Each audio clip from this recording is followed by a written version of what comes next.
মহাকাশের ধূমকেতুই কি পৃথিবীতে বয়ে এনেছিল জল ও জীবনের উপাদান? এই ধূমকেতু সৃষ্টি হয় কিভাবে? ধূমকেতু আসেই বা কোথা থেকে?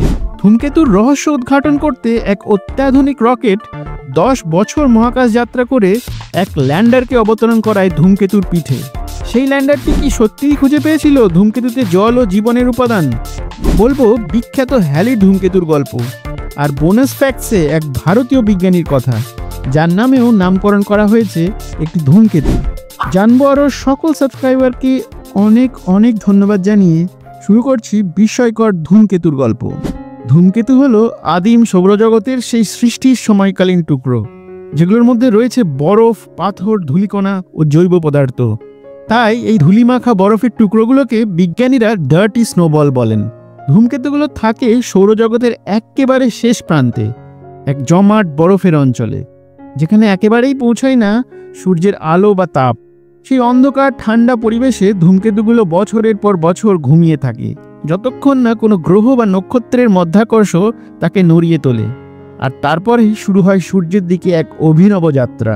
ধূমকেতু যত সূর্যের কাছাকাছি আসে, তার ভেতরের বরফ সূর্যের তাপে ন্যাপথ্যালিনের বলের মতো সরাসরি গ্যাসে উবে যেতে থাকে। এই গ্যাস ধূমকেতুর মাথার চারপাশে তৈরি করে এক কুয়াশার মতো আবরণ। যতই ধূমকেতুটি সূর্যের আরও কাছে পৌঁছায়, সূর্যের সোলার উইন্ডসের ধাক্কায় আর তাপে এই কুয়াশার আবরণটি ধীরে ধীরে আরও প্রসারিত হয়ে ছড়িয়ে পড়ে। এইভাবেই তৈরি হতে থাকে ধূমকেতুর সেই লেজ। এই লেজ পৃথিবী থেকে ছোট দেখালেও বাস্তবে তা মহাকাশে লক্ষ লক্ষ কিলোমিটার লম্বা হয়ে ছড়িয়ে থাকে। বরফ, পাথর আর ধূলিকণায় তৈরি ধূমকেতুর মূল কেন্দ্রটিকে বলা হয় নিউক্লিয়াস।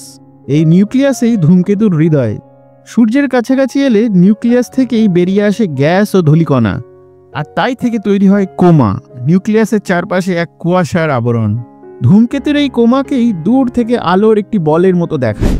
হ্যারি পটারের উড়ন্ত ঝাড়ুর মতোই ধূমকেতুর সবচেয়ে চোখে পড়ার অংশ হলো তার লেজ। তাই প্রাচীনকালে চীনের জ্যোতির্বিদরা ধূমকেতুকে বলতেন ঝাঁটাওয়ালা তারা। আর জানলে অবাক হবেন, ধূমকেতুর এই লেজও হয় দুই ধরনের। প্রথমটি ধোঁয়াটে হলুদ রঙের, ধূলিকণায় তৈরি ডাস্ট টেল। দ্বিতীয়টি হয় নীলচে রঙের, আয়ন টেল, যা সূর্যের সোলার উইন্ডসের তড়িৎচুম্বকীয় বলের প্রভাবে আয়নে পরিণত গ্যাস দিয়ে তৈরি হয়। আশ্চর্যের বিষয় হলো, ডাস্ট টেল আর আয়ন টেল দুটোই সবসময় সূর্যের বিপরীত দিকে হেলে থাকে। ধূমকেতু যখন সূর্যের দিকে এগোয়, তখন তার লেজ গতিপথের পিছন দিকে থাকে, আর যখন সূর্যের থেকে দূরে সরে আসে, তখন লেজটি থাকে সামনে। কিন্তু এই ধূমকেতুগুলো আসে কোথা থেকে? বিজ্ঞানীরা লক্ষ্য করেন, কিছু ধূমকেতু একবারই এসে হারিয়ে যায়, আর কিছু ধূমকেতু প্রায়ই ফিরে আসে নির্দিষ্ট সময়ের ব্যবধানে। এই আবির্ভাব আর পুনরাবির্ভাবের সময়কাল বিশ্লেষণ করে বিজ্ঞানীরা বুঝতে পারেন ধূমকেতু সৃষ্টি হয় মূলত দুটি ধরনের অঞ্চল থেকে। এই সূত্র ধরে জ্যোতির্বিদ জন ওট এক দারুণ ধারণা দেন।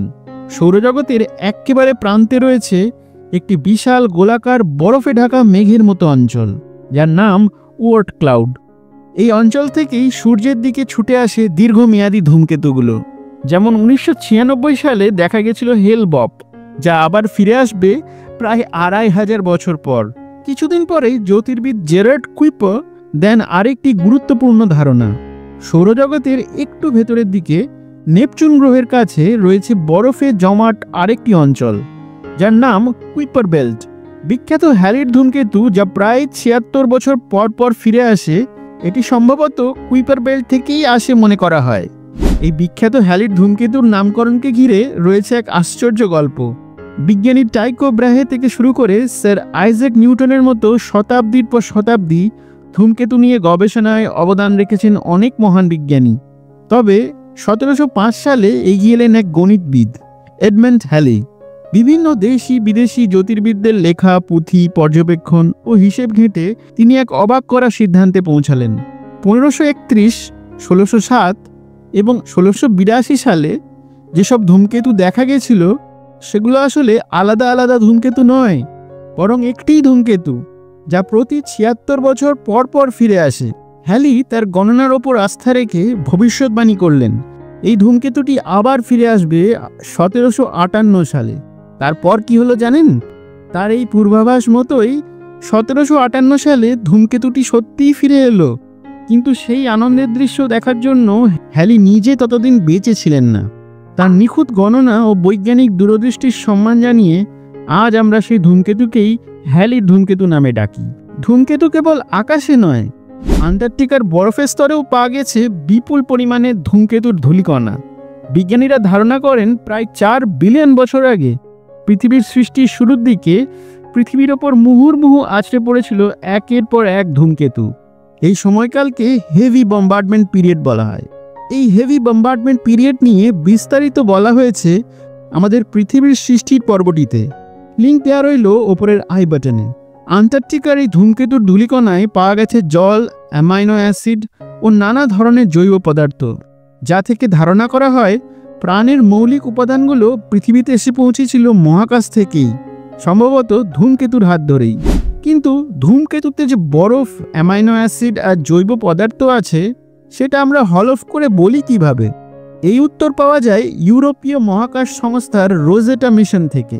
2004 সালে বিজ্ঞানীরা এক ধূমকেতুকে টার্গেট করে একটি রকেট পাঠায়, যা দীর্ঘ 10 বছর মহাকাশ যাত্রার পর একেবারে নিখুঁতভাবে 2014 সালে সেই ধূমকেতুর কক্ষপথে প্রবেশ করে আর তার উপর একটি ল্যান্ডার অবতরণ করায়। ধূমকেতুর বুকে বসেই ল্যান্ডারটি নানা পরীক্ষা নিরীক্ষা চালিয়ে ধূমকেতুর পৃষ্ঠতল, অভ্যন্তরীণ গঠন ও জৈব অণুর উপস্থিতি ছাড়াও আরও অনেক অজানা তথ্য সংগ্রহ করে রেডিও তরঙ্গের মাধ্যমে পৃথিবীতে পৌঁছে দেয়।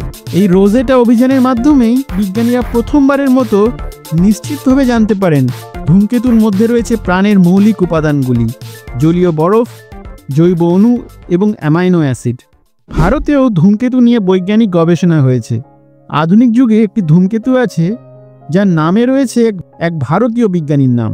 প্রাচীন যুগে হাজারো বছর আগে জ্যোতির্বিদ বরাহমিহির, বল্লাল সেন ধূমকেতুর গতিপথ ও আবির্ভাবের সময়কাল নিয়ে তো বিস্তারে লিখে গেছেনই, তবে 1949 সালে বিশিষ্ট ভারতীয় জ্যোতির্বিদ এম.কে. ভিনু বাপ্পু ও তার 2 বিদেশি সহকর্মী মিলে একটি ধূমকেতু আবিষ্কার করেন। সেই নিয়েই আজকের বোনাস ফ্যাক্ট। আবিষ্কৃত কেতুটির নাম রাখা হয় বাপ্পু বোক নিউকার্ক। তার খ্যাতি এতটাই ছিল যে তিনি 3 বছর ইন্টারন্যাশনাল অ্যাস্ট্রোনমিক্যাল ইউনিয়নের সভাপতি হিসেবে নির্বাচিত হন। তার অনুপ্রেরণাতেই ভারতে গড়ে ওঠে একের পর এক আধুনিক জ্যোতির্বিজ্ঞান গবেষণাগার, যার মধ্যে অন্যতম হল বেঙ্গালুরুর ইন্ডিয়ান ইনস্টিটিউট অফ অ্যাস্ট্রোফিজিক্স। আর এই জন্যেই এম.কে. ভিনু বাপ্পুকে বলা হয় father of modern Indian astronomy. ধূমকেতু যদি পৃথিবীতে প্রাণের উপাদান নিয়ে আসতে পারে, তাহলে কি অন্য বহু দূরের কোনো সৌরজগতেও প্রাণের সৃষ্টি হয়েছে? এই এলিয়েনদের নিয়ে বিজ্ঞান কি বলে? এলিয়েনদের রহস্যের উত্তর জানতে হলে দেখুন পরের ভিডিওটি।